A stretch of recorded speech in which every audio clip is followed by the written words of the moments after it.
Okay guys, welcome back. This Wash Wednesday is a little bit different. Like you can already tell, it's pitch black outside. It's still really cold if you need me to remind you one more time. So what this is going to be a little bit of a filler episode. I'm going to tell you clean and simple that it's too dark to do everything. So sometimes we may have to put a filler episode in.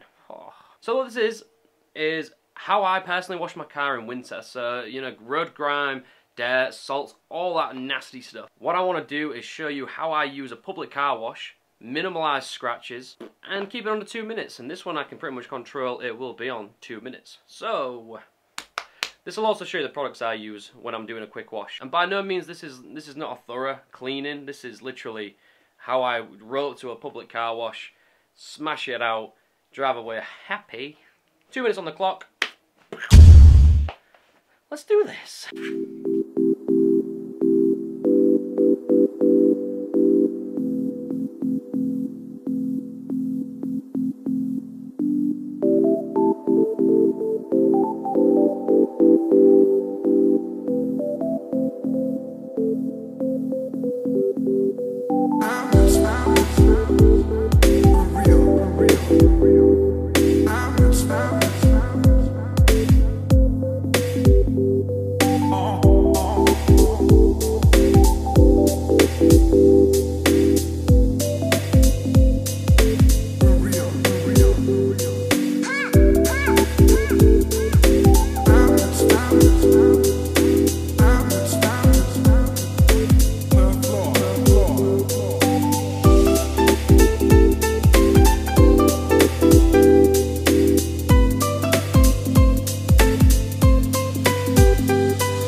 Our nighttime footage has definitely got better, so that's a bonus. So yeah, I hope you guys enjoyed watching. Give me a subscribe if that's something that you're into and you really want to show me that you care. Like the video if you thought it was cool or awesome or absolutely give it a thumbs up, it makes me feel better. Until next time, thank you so much again for watching. Click on a couple more videos, check it out. The iPad build seems to be really popular, and don't forget we have Elliot's AE86 feature video, which I am going to also leave. So until next time guys, thank you so much for watching, and I'll catch you later.